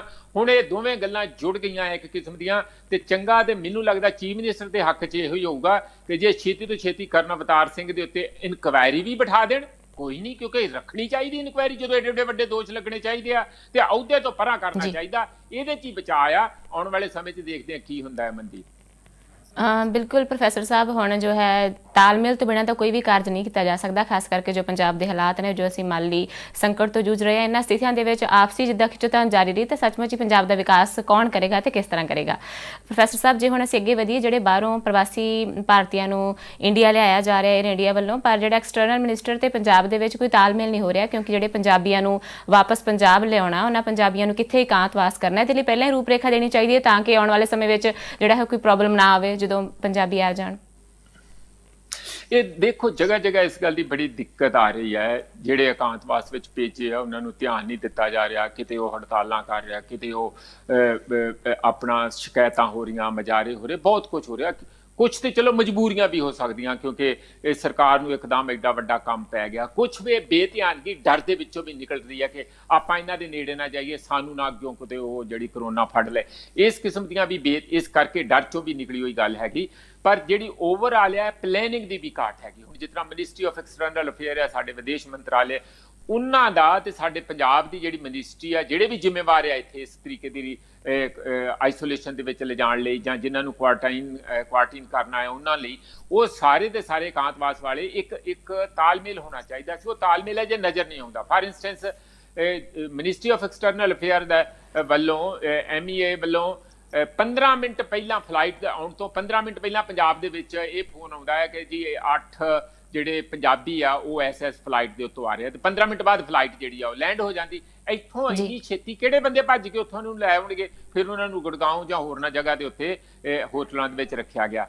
ਇਸ ਕਰਕੇ ਇਹ ਤਾਲਮੇਲ ਦੀ ਦੇਖੋ ਪਿੱਛੇ ਜੋ ਹੋਇਆ ਅੱਗੇ ਵੀ, ਉਦੋਂ ਪਹਿਲਾਂ ਵੀ ਪੰਜਾਬੀ ਆਏ, ਉਹ ਵੀ ਉਹਨਾਂ ਨੂੰ ਉੱਥੇ ਨੇੜੇ ਤੇੜੇ ਹੋਟਲਾਂ 'ਚ ਰੱਖਿਆ। ਇਹਦੇ 'ਚ ਕਈ ਹੋਰ ਬਿਜ਼ਨਸ ਦੇ ਇੰਟਰਸਟ ਵੀ ਹੋ ਸਕਦੇ ਆ, ਉਹ ਭਾਵੇਂ BJP ਦੇ ਹੋਣ ਜਾਂ ਹੋਰਨਾਂ ਪਾਰਟੀਆਂ ਦੇ ਹੋਣ ਜਾਂ ਹੋਟਲਾਂ ਵਾਲਿਆਂ ਦੇ ਹੋਣ, ਕੁਛ ਨਾ ਕੁਛ ਇੰਟਰਸਟ ਹੋ ਸਕਦੇ ਆ। ਪਰ ਸਾਡੀ ਸਰਕਾਰ ਨੂੰ ਆਪਣੇ ਪੰਜਾਬੀਆਂ ਨੂੰ ਦੇਖੋ ਬਾਹਰੋਂ ਦੁਖੀ ਹੋ ਕੇ ਆ ਰਹੇ ਆ, ਬੜੇ ਬੇਤਾਬ ਬੰਦਾ ਇੰਨੇ ਦਿਨ ਜਿਨ੍ਹਾਂ ਨੇ ਆਉਣਾ ਸੀ ਉੱਥੇ ਬੈਠੇ ਰਹੇ, ਵੇਟ ਕਰਦੇ ਰਹੇ। ਉਹ ਤੇ ਸੀ ਕਿ ਜਿਹੜੇ ਪੁਖਤਾ ਪ੍ਰਬੰਧ ਉਹ ਤਾਂ ਹੀ ਨਹੀਂ ਹੁੰਦੇ ਕਿਉਂਕਿ ਐਨ ਮੌਕੇ ਤੇ ਜਦੋਂ ਨਿਰਦੇਸ਼ ਜਾਰੀ ਕੀਤੇ ਜਾਂਦੇ ਨੇ, ਕੋਈ ਪਲੈਨਿੰਗ ਨਹੀਂ ਹੁੰਦੀ, ਉਦੋਂ ਜਿਹੜਾ ਲੋਕਾਂ ਨੂੰ ਸਮੱਸਿਆਵਾਂ ਦਾ ਸਾਹਮਣਾ ਕਰਨਾ ਪੈਂਦਾ। ਆਮ ਲੋਕ ਜਿਹੜੇ ਨੇ ਉਹ ਸਫਰ ਹੁੰਦੇ ਨੇ, ਜਿਵੇਂ ਕਿ ਜਿਹੜੇ ਪਹਿਲਾਂ ਵੀ ਪੰਜਾਬ ਵਿੱਚ ਵੱਖ-ਵੱਖ ਇਕਾਂਤਵਾਸਾਂ ਵਿੱਚ ਲੋਕ ਬੈਠੇ ਹੋਏ ਨੇ, ਉਹਨਾਂ ਦਾ ਕਹਿਣਾ ਹੈ ਕਿ ਸਾਡੀ ਜਾਂਚ ਵੀ ਪ੍ਰੋਪਰ ਤਰੀਕੇ ਨਾਲ ਨਹੀਂ ਹੋ ਰਹੀ, ਅਸੀਂ ਚੰਗੇ ਭਲੇ ਬੈਠੇ ਹਾਂ, ਫਿਰ ਵੀ ਸਾਨੂੰ ਜਾਣਬੁੱਝ ਕੇ ਸਾਡੇ ਪਰਿਵਾਰਾਂ ਤੋਂ ਵੱਖ ਰੱਖਿਆ ਗਿਆ। ਜਲੰਧਰ ਵਿੱਚ ਵੀ ਇਕਾਂਤਵਾਸ ਕੇਂਦਰ ਵਿੱਚ ਲੋਕਾਂ ਨੇ ਭੁੱਖ ਹੜਤਾਲ ਕੀਤੀ ਤੇ ਉਹਨਾਂ ਨੇ ਕਿਹਾ ਕਿ ਅਸੀਂ ਠੀਕ ਹਾਂ ਤੇ ਆਪਣੇ ਘਰਾਂ ਨੂੰ ਵਾਪਸ ਜਾਣਾ ਚਾਹੁੰਦੇ ਹਾਂ। ਪਟਿਆਲਾ ਵਿੱਚ ਵੀ PRTC ਦੇ ਡਰਾਈਵਰਾਂ ਵੱਲੋਂ ਗੁਰਦੁਆਰਾ ਦੁੱਖ ਨਿਵਾਰਨ ਸਾਹਿਬ ਵਿਖੇ ਬਣਾਏ ਗਏ ਇਕਾਂਤਵਾਸ ਵਿੱਚ ਪ੍ਰਦਰਸ਼ਨ ਕੀਤਾ ਗਿਆ, ਉਹ ਬਾਹਰ ਆ ਗਏ ਤੇ ਉਹਨਾਂ ਨੇ ਜਿੱਦ ਕੀਤੀ ਕਿ ਅਸੀਂ ਵੀ ਘਰੇ ਜਾਣਾ ਹੈ। ਇਹ ਦੇਖੋ ਇਹ ਲਗਾਤਾਰ ਹੀ ਚੱਲ ਰਿਹਾ ਆ। ਕੁਛ ਤੇ ਲੋਕੀ ਦੁਖੀ ਵੀ ਹੋ ਜਾਂਦੇ ਆ। ਇਕਾਂਤਵਾਸ ਦੇ ਵਿੱਚ ਰਹਿਣ ਦੀ ਸਾਨੂੰ ਆਦਤ ਨਾ ਹੋਣ ਕਰਕੇ ਇਹ ਘਰਾਂ ਤੋਂ ਲਗਾਤਾਰ ਇਹਨਾਂ ਅਲੱਗ ਰਹਿਣਾ, ਉਸ ਕਿਸਮ ਦੀ ਇੱਕ ਮਾਨਸਿਕ ਤੌਰ ਤੇ ਦੁੱਖਤ ਵੀ ਬੰਦਾ ਮਹਿਸੂਸ ਕਰਦਾ ਤੇ ਕਹਿੰਦਾ ਕਿਹੜੇ ਵੇਲੇ ਮੈਂ ਇੱਥੋਂ ਭੱਜਾਂ। ਦੂਸਰੀ ਗੱਲ, ਅਸਲ 'ਚ ਪ੍ਰੋਬਲਮਾਂ ਵੀ ਹੈਗੀਆਂ। ਹੁਣ ਫਾਰ ਇੰਸਟੈਂਸ ਜਿਹੜੀ ਜਲੰਧਰ ਵਾਲੀ ਗੱਲ ਹੋਈ, ਉਹ ਤਾਂ ਭੁੱਖ ਹੜਤਾਲ ਤੇ ਉੱਥੇ ਗਏ ਆ। ਉਹ ਕਹਿੰਦੇ ਕਿ ਜਦੋਂ ਸੈਂਟਰ ਦੀਆਂ ਇਸ ਕਿਸਮ ਦੀਆਂ ਹਦਾਇਤਾਂ ਆ ਗਈਆਂ ਕਿ 14 ਦਿਨ ਤੱਕ ਜੇ ਉਹ ਬਿਲਕੁਲ ਠੀਕ ਠਾਕ ਹੈਗੇ ਉਹਨਾਂ ਨੂੰ ਘਰਾਂ ਤੋਂ ਭੇਜੋ, ਤੇ ਤੁਸੀਂ ਕਿਉਂ ਨਹੀਂ ਸਾਨੂੰ ਭੇਜਦੇ? ਸਾਨੂੰ 16 ਦਿਨ ਇੱਥੇ ਬੈਠਿਆਂ ਨੂੰ ਹੋ ਗਿਆ, ਸਾਨੂੰ ਕੋਈ ਬੁਖਾਰ ਨਹੀਂ, ਕੋਈ ਕੁਛ ਨਹੀਂ। ਜਿਹੜਾ ਸੀਗਾ ਜੇ ਕੋਈ ਹੈ ਸੀ ਗੱਲ, ਉਹ ਅਸੀਂ ਹੁਣ ਬਿਲਕੁਲ ਸਾਡੀਆਂ ਰਿਪੋਰਟਾਂ ਨੈਗੇਟਿਵ ਆ ਚੁੱਕੀਆਂ ਆ, ਤੇ ਤੁਸੀਂ ਸਾਨੂੰ ਘਰਾਂ 'ਚ ਜਾਣ ਦੀ ਇਜਾਜ਼ਤ ਕਿਉਂ ਨਹੀਂ ਦਿੰਦੇ? ਇਸ ਕਰਕੇ ਉਹਨਾਂ ਨੇ ਭੁੱਖ ਹੜਤਾਲ ਕੀਤੀ। ਹੁਣ ਜਿਹੜੀ ਐਡਮਿਨਿਸਟ੍ਰੇਸ਼ਨ ਆ, ਡਾਕਟਰ ਵਗੈਰਾ ਜਾਂ ਫਿਰ ਉੱਥੇ ਦੇ ਸਾਰਾ ਅਮਲਾ ਫੈਲਾ, ਉਹਨਾਂ ਨੇ ਕਿਹਾ ਜੀ ਦੇਖੋ ਸੈਂਟਰ ਦੀਆਂ ਹਦਾਇਤਾਂ ਤੇ ਜ਼ਰੂਰ ਹੈਗੀਆਂ, ਸਾਨੂੰ ਪੰਜਾਬ ਗੌਰਮੈਂਟ ਦੀਆਂ, ਸਾਨੂੰ ਆਪਣੇ ਹੈਲਥ ਡਿਪਾਰਟਮੈਂਟ ਦੀਆਂ ਜਿਹਨੂੰ ਅਸੀਂ ਫਾਲੋ ਕਰਦੇ ਹਾਂ ਉਹਦੀਆਂ ਸਾਨੂੰ ਹਦਾਇਤਾਂ ਨਹੀਂ, ਇਸ ਕਰਕੇ ਅਸੀਂ ਨਹੀਂ ਤੁਹਾਨੂੰ ਕਰ ਸਕਦੇ। ਤੋ ਇੰਝ ਲੱਗਦਾ ਜਿਵੇਂ ਜ਼ਬਰਦਸਤੀ ਜੇਲ੍ਹ ਦੇ ਵਿੱਚ ਬੰਦ ਕੀਤਾ ਹੋਏ। ਇਹੀ ਹਾਲਤ ਜਿਹੜੀ ਪਟਿਆਲੇ ਵਾਲੇ ਡਰਾਈਵਰਾਂ ਦੀ ਵੀ ਹੈ। ਉਹਨਾਂ ਵਿਚਾਰਿਆਂ ਨੂੰ ਤੇ ਐਵੇਂ ਮੁਫਤ ਦੀ ਮੁਸੀਬਤ ਪੈ ਗਈ। ਕਿੱਥੇ ਜਾਂ ਤੇ ਤੁਸੀਂ ਦੇਖੋ, ਜੇ ਤੁਸੀਂ ਡਰਾਈਵਰਾਂ ਨੂੰ ਰੱਖਣਾ, ਸਾਰਾ ਕੁਝ ਕਰਨਾ, ਉਹਨਾਂ ਨੂੰ ਬਕਾਇਦਾ ਜਿਹੜੀਆਂ ਸਹੂਲਤਾਂ ਉਹ ਮਿਲਣੀਆਂ ਚਾਹੀਦੀਆਂ, ਜਿਹੜੀਆਂ ਬਾਕੀ ਦਿਆਂ ਨੂੰ ਡਾਕਟਰਾਂ ਨੂੰ ਸਹੂਲਤਾਂ ਮਿਲਦੀਆਂ, ਉਹਨਾਂ ਦੀ ਇੰਸ਼ੋਰੈਂਸ ਵੀ ਹੋਣੀ ਚਾਹੀਦੀ ਆ। ਉਹ ਵੀ ਇੱਕ ਕਿਸਮ ਦੇ ਫਾਈਟਰ ਆ, ਉਹ ਵੀ COVID-19 ਦੇ ਸਾਡੇ ਸਿਪਾਹੀ ਹੈਗੇ ਆ। ਫਿਰ ਜਦੋਂ ਇਸ ਕਿਸਮ ਨਾਲ ਉਹ ਇਨਫੈਕਟਡ ਹੋ ਜਾਂਦੇ ਆ ਤਾਂ ਫਿਰ ਉਹ ਤੋਂ ਬਾਅਦ ਤੁਸੀਂ ਉਹਨਾਂ ਨੂੰ ਕਹਿੰਦੇ ਨਹੀਂ ਤੁਹਾਨੂੰ ਤੇ ਹੁਣ ਆ ਸਜ਼ਾ ਕੱਟਣੀ ਪਊਗੀ। ਇਸ ਕਰਕੇ ਮੇਰਾ ਖਿਆਲ ਥੋੜਾ ਜਿਹਾ ਸਹਾਨੁਭੂਤੀ ਵਾਲਾ ਜਿਹੜਾ ਜ਼ਰੂਰ ਸਾਡਾ ਐਟੀਟਿਊਡ ਹੋਣਾ ਚਾਹੀਦਾ। ਔਰ ਜਿਹੜੇ ਠੀਕ ਹੋ ਗਿਆ ਉਹਨਾਂ ਨੂੰ ਜੇ ਕੋਈ ਇਹੋ ਜਿਹੀ ਸਾਈਕੋਲੋਜੀਕਲ ਫਰਸਟ੍ਰੇਸ਼ਨ ਹੁੰਦੀ ਆ ਤਾਂ ਉਸ ਦੇ ਲਈ ਵੀ ਉਹਨਾਂ ਦਾ ਸਹਾਰਾ ਬਣ ਕੇ ਅੱਗੇ ਸਾਨੂੰ ਜਿਹੜੇ ਡਾਕਟਰ ਆ ਉਸ ਕਿਸਮ ਦੇ ਉਹ ਆਉਣੇ ਚਾਹੀਦੇ ਆ ਤੇ ਉਹਨਾਂ ਨੂੰ ਸਮਝਾਉਣਾ ਵੀ ਚਾਹੀਦਾ ਹੈ। ਇਹੋ ਜਿਹੀ ਗੱਲ ਨਹੀਂ, ਹਰ ਕੋਈ ਬੰਦਾ ਆਪਣਾ ਫਾਇਦਾ ਚਾਹੁੰਦਾ।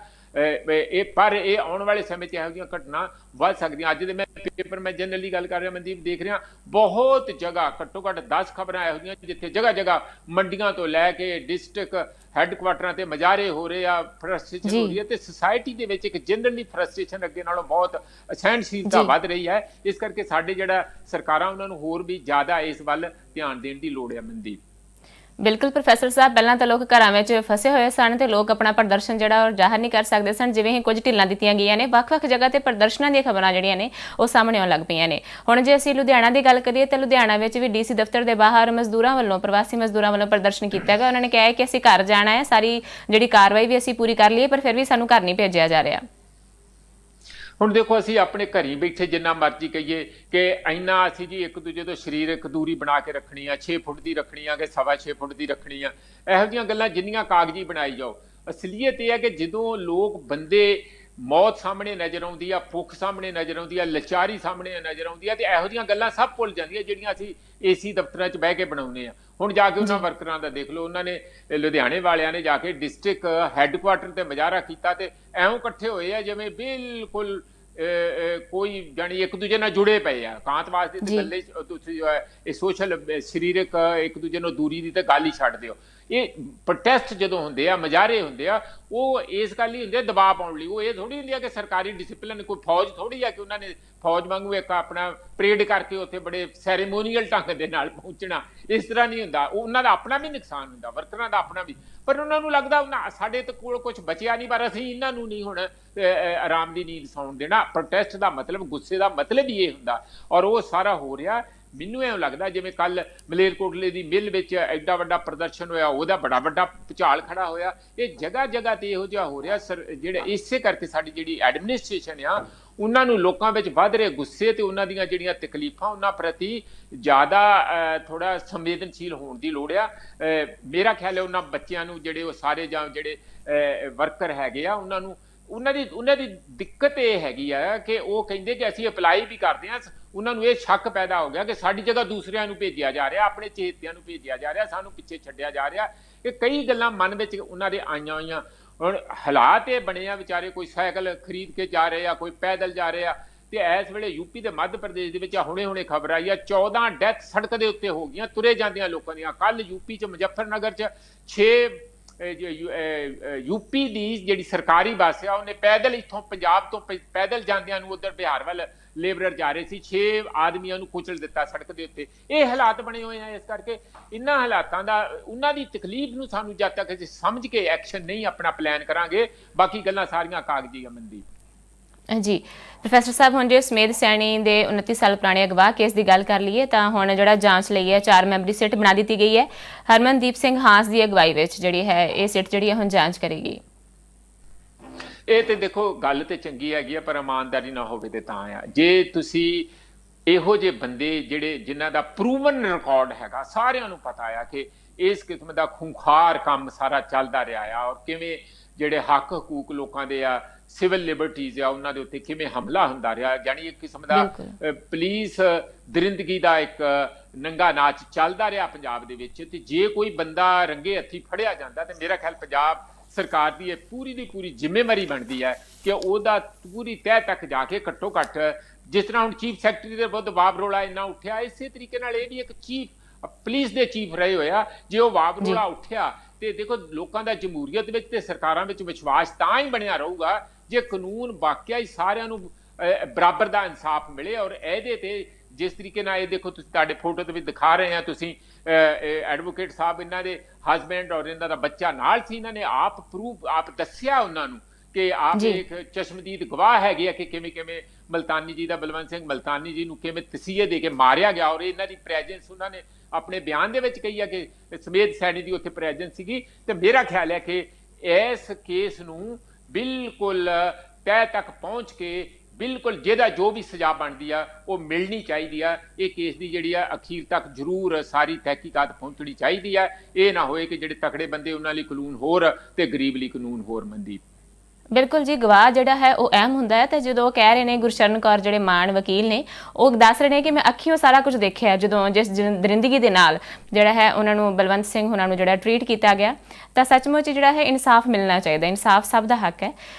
ਪ੍ਰੋਫੈਸਰ ਸਾਹਿਬ, ਹੁਣ ਜੇ ਅਸੀਂ ਅੱਗੇ ਵਧੀਏ ਤਾਂ BSF ਵਿੱਚ ਜੋ ਕਰੋਨਾ ਪੋਜ਼ਿਟਿਵ ਮਰੀਜ਼ਾਂ ਦੀ ਗਿਣਤੀ ਵੱਧ ਰਹੀ ਹੈ, 800 ਤੋਂ ਪਾਰ ਹੋ ਗਏ ਜੀ ਕੋਵਿਡ ਪੋਜ਼ਿਟਿਵ ਕੇਸ BSF ਵਿੱਚ। ਹੋਰ CRPF ਵਿੱਚ ਵੀ ਕੇਸ ਜਿਹੜੇ ਨੇ ਉਹ ਸਾਹਮਣੇ ਆਏ ਨੇ। ਦੇਖੋ, ਜਿਹੜੀਆਂ ਕੇਂਦਰੀ ਰਿਜ਼ਰਵ ਸਾਡੀ ਪੁਲਿਸ ਹੈ, ਉਹਦੇ 'ਚ ਏਡੇ ਵੱਡੇ ਪੱਧਰ ਤੇ ਕਰੋਨਾ ਦਾ ਫੈਲ ਜਾਣਾ, ਤੇ ਹੋਰ ਸਿਕਿਉਰਿਟੀ ਫੋਰਸਿਸ BSF 'ਚ ਵੀ, ਜਿਹੜੀ ਇੰਡਸਟਰੀਅਲ ਪੁਲਿਸ ਹੁੰਦੀ ਆ ਉਹਦੇ ਵਿੱਚ ਵੀ, ਇੰਡਸਟਰੀਅਲ ਸਿਕਿਉਰਿਟੀ ਪੁਲਿਸ ਜਿਹੜੀ ਆ ਉਹਦੇ 'ਚ ਵੀ, ਇਹ ਤੇ ਆਪਣੇ ਆਪ 'ਚ ਚਿੰਤਾ ਦਾ ਵਿਸ਼ਾ ਹੈ। ਜਿਨ੍ਹਾਂ ਨੇ ਲਾਅ ਐਂਡ ਆਰਡਰ ਦੇਖਣਾ ਆ, ਜਾਂ ਜਿਨ੍ਹਾਂ ਨੇ ਬਾਕੀ ਦਾ ਸਹਾਰਾ ਬਣਨਾ, ਜੇ ਉਹ ਸਹਾਰਾ ਖੁਦ ਹੀ ਵਿਕਟਿਮ ਬਣ ਜਾਊਗਾ ਕਰੋਨਾ ਵਾਇਰਸ ਦਾ, ਤੇ ਫਿਰ ਸਾਰਾ ਅੱਗੇ ਕਿਵੇਂ ਚੱਲੂਗਾ। ਇਸ ਕਰਕੇ ਇਹ ਤੇ ਬਹੁਤ ਚਿੰਤਾ ਦਾ ਵਿਸ਼ਾ ਹੈਗਾ ਆ। ਇਸੇ ਤਰੀਕੇ ਨਾਲ ਮੇਰਾ ਖਿਆਲ ਹੈ ਕਿ ਇਹਨਾਂ ਨੂੰ ਵੀ ਉਸੇ ਤਰੀਕੇ ਨਾਲ ਵੱਡੇ ਪੱਧਰ ਤੇ ਐਜੂਕੇਟ ਕਰਨ ਦੀ ਲੋੜ ਆ, ਜਿਵੇਂ ਅਸੀਂ ਸਿਵਲ ਸੁਸਾਇਟੀ ਦੇ ਵਿੱਚ ਐਜੂਕੇਟ ਕਰ ਰਹੇ ਹਾਂ। ਐਜੂਕੇਸ਼ਨ ਔਰ ਟਰੈਕਿੰਗ, ਟੈਸਟਿੰਗ, ਆਈਸੋਲੇਸ਼ਨ, ਇਹ ਹੀ ਦੁਨੀਆ ਦਾ ਇੱਕ ਪ੍ਰਸਿੱਧ ਫਾਰਮੂਲਾ ਹੈਗਾ। ਕੱਲ ਇੱਕ ਲੰਬੀ ਰਿਪੋਰਟ ਕੇਰਲਾ ਦੇ ਉੱਤੋਂ ਆਈ ਹੈ ਕਿ ਉਹਨਾਂ ਨੇ ਕਾਮਯਾਬੀ ਦੇ ਨਾਲ, ਸਿਰਫ ਉਹਨਾਂ ਦੇ ਅਜੇ ਤੱਕ 500, ਸਭ ਤੋਂ ਪਹਿਲਾਂ ਕਰੋਨਾ ਵਾਇਰਸ ਦਾ ਕੇਸ 30 ਜਨਵਰੀ ਨੂੰ ਕੇਰਲਾ ਦੇ ਵਿੱਚ ਆਇਆ, ਔਰ ਟੋਟਲ ਅਜੇ ਤੱਕ 513 ਉੱਥੇ ਮਰੀਜ਼ ਪਾਏ ਗਏ ਆ, ਤੇ ਮੇਰਾ ਖਿਆਲ ਇੱਕ ਦਰਜਨ ਵੀ ਉੱਥੇ ਡੈਥ ਨਹੀਂ ਹੋਈਆਂ, ਬਹੁਤ ਹੀ ਥੋੜੀਆਂ ਡੈਥ ਹੋਈਆਂ ਆ। ਇਹ ਇੱਕ ਸਾਡੇ ਲਈ ਬਹੁਤ ਵੱਡਾ ਸਕਸੈਸਫੁਲ ਕੇਸ ਆ। ਮੇਰਾ ਖਿਆਲ ਹੈ ਕਿ ਉਸ ਮਾਡਲ ਨੂੰ ਸਾਨੂੰ ਸਾਹਮਣੇ ਰੱਖ ਕੇ ਕਿ ਕਿਵੇਂ ਉਹਨਾਂ ਨੇ ਹੈਲਥ ਸਿਸਟਮ ਆਪਣਾ ਡਿਵੈਲਪ ਕੀਤਾ, ਕਿਵੇਂ ਉਹਨਾਂ ਨੇ ਕਰੋਨਾ ਵਾਇਰਸ ਦਾ ਮੁਕਾਬਲਾ ਕੀਤਾ, ਸਾਨੂੰ ਵਿਦੇਸ਼ਾਂ 'ਚ ਜਾਣ ਦੀ ਲੋੜ ਨਹੀਂ। ਕੇਰਲਾ ਮਾਡਲ ਤੋਂ ਸਿੱਖਣ ਦੀ ਲੋੜ ਆ, ਮਹਾਰਾਸ਼ਟਰ ਨੂੰ ਵੀ, ਗੁਜਰਾਤ ਨੂੰ ਵੀ, ਤੇ UP ਨੂੰ ਵੀ, ਤੇ ਹੋਰਨਾਂ ਸੂਬਿਆਂ ਨੂੰ ਵੀ। ਉਸ ਦਾ ਵੱਡੇ ਪੱਧਰ ਤੇ ਪ੍ਰਚਾਰ ਹੋਣਾ ਚਾਹੀਦਾ ਕਿ ਉਹ ਕਿਵੇਂ ਕਾਮਯਾਬੀ ਦੇ ਨਾਲ ਕਰੋਨਾ ਵਾਇਰਸ ਦਾ ਮੁਕਾਬਲਾ ਕਰ ਰਿਹਾ। ਮੰਦੀ ਜੀ ਪ੍ਰੋਫੈਸਰ ਸਾਹਿਬ, ਬਿਲਕੁਲ ਖਾਸ ਕਰਕੇ ਜੇ ਫਰੰਟ ਲਾਈਨ ਦੀ ਅਸੀਂ ਗੱਲ ਕਰੀਏ, ਜਿਹੜੇ ਫਾਈਟਰ ਨੇ, ਜਿਹੜੇ ਕਿ ਸਾਡੇ ਲਈ, ਚਾਹੇ ਉਹ BSF ਦੇ ਜਵਾਨ ਹੋਣ, ਚਾਹੇ ਉਹ ਪੁਲਿਸ ਹੋਵੇ, ਚਾਹੇ ਉਹ ਡਾਕਟਰ ਹੋਵੇ, ਉਹਨਾਂ ਦੀ ਸੁਰੱਖਿਆ ਜਿਹੜੀ ਉਹ ਯਕੀਨੀ ਬਣਾਉਣੀ ਚਾਹੀਦੀ ਹੈ। ਜੇ ਹੁਣ ਇਹ ਗੱਲ ਚੱਲੀ ਹੈ ਤਾਂ ਅਸੀਂ ਪਟਿਆਲਾ ਦੇ ਮੈਡੀਕਲ ਸਟਾਫ ਤੇ ਨਰਸਾਂ ਵੱਲੋਂ ਕੀਤੇ ਗਏ ਪ੍ਰਦਰਸ਼ਨ ਦੀ ਵੀ ਗੱਲ ਕਰ ਲਈਏ, ਜਿਨ੍ਹਾਂ ਨੇ ਕਿ ਇਹ ਆਵਾਜ਼ ਉਠਾਈ ਹੈ ਕਿ ਸਾਨੂੰ ਸਹੂਲਤਾਂ ਵੀ ਪੂਰੀਆਂ ਨਹੀਂ ਮਿਲ ਰਹੀਆਂ, ਸਾਨੂੰ ਰੈਗੂਲਰ ਵੀ ਨਹੀਂ ਕੀਤਾ ਜਾ ਰਿਹਾ, ਸਾਡੀ ਤਨਖਾਹਾਂ ਵੀ ਘੱਟ ਨੇ, ਅਸੀਂ ਫਿਰ ਵੀ ਡਬਲ ਸ਼ਿਫਟਾਂ ਲਾ ਕੇ ਜਿਹੜੀਆਂ ਹੈ ਕੋਵਿਡ ਪੋਜ਼ਿਟਿਵ ਮਰੀਜ਼ਾਂ ਦਾ ਜਿਹੜਾ ਇਲਾਜ ਕਰ ਰਹੇ ਹਾਂ। ਇਹ ਦੇਖੋ ਮਨਦੀਪ, ਅਸੀਂ ਲਗਾਤਾਰ ਇਸ ਗੱਲ ਨੂੰ ਕਵਰ ਕਰ ਰਹੇ ਹਾਂ, ਕਹਿ ਰਹੇ ਹਾਂ। ਅੰਮ੍ਰਿਤਸਰ ਦੇ ਵਿੱਚੋਂ ਵੀ ਲਗਾਤਾਰ ਇਹੋ ਜਿਹੇ ਪ੍ਰੋਟੈਸਟ ਹੋ ਰਹੇ ਆ, ਔਰ ਰਜਿੰਦਰਾ ਹਸਪੀਟਲ ਦੇ ਵਿੱਚ ਤੇ ਕਰੋਨਾ ਵਾਇਰਸ ਤੋਂ ਪਹਿਲਾਂ ਦੇ ਹੋ ਰਿਹਾ। ਇੱਕ ਨਰਸ ਨੇ ਸੂਏ ਉੱਤੋਂ ਛਾਲ ਮਾਰ ਕੇ ਛੱਤ ਤੋਂ, ਉਹਨਾਂ ਦੀ ਡੈਥ ਵੀ ਹੋ ਗਈ ਸੀ। ਇਹ ਇੰਨਾ ਕੁਝ ਹੋਣ ਦੇ ਬਾਵਜੂਦ ਵੀ ਆਪਾਂ ਆਪਣਾ ਹੈਲਥ ਸਿਸਟਮ ਕਿਉਂ ਨਹੀਂ ਠੀਕ ਕਰਦੇ? ਤੁਹਾਨੂੰ ਇਸ ਗੱਲ ਦਾ ਮੈਂ ਦੁਬਾਰਾ ਰਿਪੀਟ ਕਰਕੇ ਕਹਿਣਾ ਕਿ ਜੇ ਅੱਜ ਕੇਰਲਾ ਦੇ ਵਿੱਚ ਉਹ ਇਸ ਗੱਲ ਦਾ ਮੁਕਾਬਲਾ ਕਰੋਨਾ ਵਾਇਰਸ ਦਾ ਕਰ ਪਏ ਆ, ਉਹਦਾ ਇੱਕ ਸਭ ਤੋਂ ਵੱਡਾ ਕਾਰਨ ਇਹ ਹੈ ਕਿ ਉਹਨਾਂ ਦਾ 100 ਸਾਲ ਪੁਰਾਣਾ ਹੈਲਥ ਸਿਸਟਮ, 100 ਸਾਲ ਪਹਿਲਾਂ ਤੋਂ ਉਹਨਾਂ ਨੇ ਤਵੱਜੋ ਦੇਣੀ ਸ਼ੁਰੂ ਕੀਤੀ। ਕੱਲ ਉੱਥੇ ਦੇ ਚੀਫ ਸੈਕਟਰੀ ਆ, ਉਹਨਾਂ ਨੇ ਲੰਬੀ ਇੱਕ ਇੰਟਰਵਿਊ ਦੇ ਵਿੱਚ ਇਹ ਦੱਸਿਆ ਕਿ ਜਿਹੜਾ ਇਹ ਸਾਡੀ ਅਪਰੋਚ ਜੇ ਸਾਡੀ ਨਹੀਂ ਹੈਗੀ ਚੰਗੀ ਹੈਲਥ ਸਿਸਟਮ ਪ੍ਰਤੀ, ਜੇ ਅਸੀਂ ਆਪਣੇ ਜਿਹੜੇ ਵਰਕਰਾਂ ਨੂੰ ਠੇਕੇ ਤੇ ਰੱਖਾਂਗੇ, ਹੋਰ ਨਾ ਜਿਹੜੇ ਕਰਮਚਾਰੀ ਆ ਉਹਨਾਂ ਨੂੰ ਠੇਕੇ ਤੇ, ਡਾਕਟਰਾਂ ਨੂੰ ਵੀ ਤੁਸੀਂ ਕੱਲ ਨੂੰ ਠੇਕੇ ਤੇ ਰੱਖ ਲੋਗੇ, ਤਾਂ ਫਿਰ ਉਹ ਹੈਲਥ ਸਿਸਟਮ ਨਹੀਂ ਹੈ, ਉਹ ਤੇ ਇੱਕ ਕਿਸਮ ਦੀ ਡੰਗ ਟਪਾਊ ਹੈਗਾ। ਜਿਹੜੇ ਤਕੜੇ ਪੈਸੇ ਵਾਲੇ ਬੰਦੇ ਆ ਉਹ ਆਪਣੇ ਜਾਂ ਦੇ ਵਿਦੇਸ਼ਾਂ 'ਚ ਚਲੇ ਜਾਣਗੇ, ਜਾਂ ਜਿਹੜੇ ਆ ਵੱਡੇ ਵੱਡੇ ਹਸਪਤਾਲ, ਬਿਜ਼ਨਸ ਸੈਂਟਰ ਖੁੱਲੇ ਆ ਉਹਨਾਂ 'ਚ ਚਲੇ ਜਾਣਗੇ। ਪੈਸਾ ਕਿਉਂਕਿ ਉਹਨਾਂ ਕੋਲ ਬਥੇਰਾ ਹੁੰਦਾ ਆ, ਤੇ ਗਰੀਬਾਂ ਨੇ ਜਿੱਥੇ ਆਪਣਾ ਇਲਾਜ ਕਰਾਉਣਾ ਆ ਉਹਨਾਂ ਦੀ ਬਾਂਹ ਫੜਨ ਵਾਲਾ ਕੋਈ ਨਹੀਂ। ਇਹੀ ਕਾਰਨ ਆ ਕਿ ਸਾਡੇ ਕੋਲ ਜਦੋਂ ਅਸਲੀ ਟੈਸਟ ਦੀ ਘੜੀ ਪੈਂਦੀ ਆ, ਇਮਤਿਹਾਨ ਦੀ ਘੜੀ ਪੈਂਦੀ ਆ, ਤਾਂ ਅਸੀਂ ਬਹੁਤ ਫਾਡੀ ਰਹਿ ਜਾਂਦੇ ਹਾਂ। ਫਿਰ ਅਸੀਂ ਇੱਕ ਦੂਜੇ ਨੂੰ ਵੇਖੀ ਜਾਂਦੇ ਹਾਂ, ਜਾਂ ਲੜਨ ਲੱਗ ਪੈਂਦੇ ਇੱਕ ਦੂਜੇ ਦੇ ਨਾਲ, ਤੁਹਮਤਬਾਜ਼ੀ ਕਰਦੇ ਹਾਂ, ਜਾਂ ਰਾਜਨੀਤੀ ਕਰਦੇ ਹਾਂ।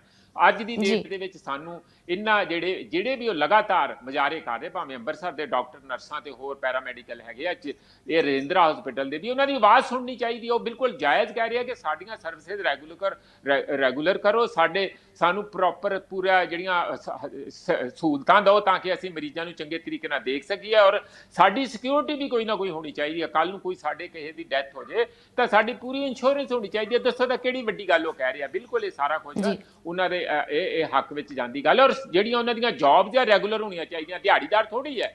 ਇਹ ਹਸਪਤਾਲ ਦਾ ਸਿਸਟਮ ਆ, ਇਹ ਕੋਈ ਪਿੰਡ ਦੇ ਵਿੱਚ ਕੋਈ ਉਹ ਇਮਾਰਤ ਉਸਾਰਨ ਦਾ ਕੰਮ ਤੇ ਹੈ ਨਹੀਂਗਾ ਕੈਜੂਅਲ ਮਜ਼ਦੂਰਾਂ ਵਾਲਾ। ਇਹ ਜਿਹੜਾ ਕੈਜੂਅਲ ਤਰੀਕਾ ਆ ਨਾ ਹੈਲਥ ਸਿਸਟਮ ਦੇ ਪ੍ਰਤੀ, ਇਹ ਬੰਦ ਹੋਣਾ ਚਾਹੀਦਾ। ਮੰਦੀ ਜੀ ਪ੍ਰੋਫੈਸਰ ਸਾਹਿਬ ਬਿਲਕੁਲ ਗੱਲ ਤਾਂ ਫਿਰ ਹੋਈ ਸਿਸਟਮ ਤੇ ਆ ਜਾਂਦੀ ਹੈ ਕਿ ਇੱਕ ਸਿਸਟਮ ਜਿਹੜਾ ਹੈ ਚਾਹੇ ਹੈਲਥ ਸਿਸਟਮ ਹੋਏ ਚਾਹੇ ਐਜੂਕੇਸ਼ਨ ਸਿਸਟਮ ਹੋਏ ਉਹੀ ਅਸੀਂ ਜਿਹੜਾ ਹੈ ਉਹ ਚੰਗੀ ਤਰ੍ਹਾਂ ਜਿਹੜਾ ਬਹਾਲ ਨਹੀਂ ਕਰ ਪਾ ਰਹੇ ਲੋੜੀਂਦੇ ਨਿਯਮ ਜਿਹੜੇ ਨੇ ਲਾਗੂ ਨਹੀਂ ਕੀਤੇ ਜਾ ਰਹੇ ਲੋੜੀਂਦੀ ਕਾਰਵਾਈ ਨਹੀਂ ਕੀਤੀ ਜਾ ਰਹੀ ਪ੍ਰਸ਼ਾਸਨਿਕ ਪੱਧਰ ਤੇ ਵੀ ਤੇ ਸਰਕਾਰੀ ਪੱਧਰ ਤੇ ਵੀ ਜੇ ਹੁਣ ਅਸੀਂ ਕਿਸਾਨਾਂ ਦੀ ਵੀ ਗੱਲ ਕਰ ਲਈਏ ਜਾਂਦੇ ਜਾਂਦੇ ਪ੍ਰੋਫੈਸਰ ਸਾਹਿਬ ਤਾਂ ਕਿਸਾਨਾਂ ਦੇ ਵੱਲੋਂ ਵੀ ਸਤਨਾਮ ਸਿੰਘ ਪੰਨੂ ਹੁਣਾਂ ਨੇ ਅੰਮ੍ਰਿਤਸਰ ਤੋਂ ਇੱਕ ਚੇਤਾਵਨੀ ਜਾਰੀ ਕੀਤੀ ਉਹਨਾਂ ਨੇ ਕਿਹਾ ਹੈ ਕਿ ਜੇ ਜਿਹੜਾ ਲਾਕਡਾਊਨ ਹੈ ਜਿਵੇਂ ਕਿ ਪ੍ਰਧਾਨ ਮੰਤਰੀ ਨੇ ਥੋੜੇ ਜਿਹੇ ਸੰਕੇਤ ਦਿੱਤੇ ਨੇ ਕਿ ਅੱਗੇ ਵਧੇਗਾ ਉਹ ਕਹਿੰਦੇ ਨੇ ਕਿ ਜੇ 17 ਮਈ ਤੋਂ ਬਾਅਦ ਵੀ ਲਾਕਡਾਊਨ ਵਧਾਇਆ ਗਿਆ ਤਾਂ ਵੱਡੇ ਪੱਧਰ ਤੇ ਪ੍ਰਦਰਸ਼ਨ ਕਰਾਂਗੇ ਅਸੀਂ ਇਹ ਦੇਖੋ ਇਹ ਤਾਂ ਹੁਣ ਬਗਾਵਤੀ ਸੁਰਾਂ ਮੈਂ ਤੁਹਾਨੂੰ ਦੱਸੀ ਜਾਣਾ ਮੈਂ ਤਾਂ ਅਖਬਾਰ ਦੇਖ ਕੇ ਹੈਰਾਨ ਰਹਿ ਗਿਆ ਕਿ ਕੋਈ ਵੀ ਇਹੋ ਜਿਹੀ ਜਗ੍ਹਾ ਨਹੀਂ ਹੈ ਜਿੱਥੇ ਬਗਾਵਤੀ ਸੁਰਾਂ ਨਹੀਂ ਹੈਗੀਆਂ ਕੋਈ ਭਾਵੇਂ ਸ਼ਾਮਲਾਟ ਜਗ੍ਹਾ ਦੀ ਲੈ ਕੇ ਉਹਨਾਂ ਨੇ ਚੇਤਾਵਨੀ ਦੇ ਦਿੱਤੀ ਹੈ ਕਿ ਅਸੀਂ ਫੱਟੇ ਚੱਕ ਦਿਆਂਗੇ ਇਸੇ ਤਰੀਕੇ ਨਾਲ ਪੰਨੂ ਸਾਹਿਬ ਹੁਣਾਂ ਨੇ ਕਿਹਾ ਕਿ ਜੇ ਤੁਸੀਂ ਲਾਕਡਾਊਨ ਹੋਰ ਵਧਾਤਾ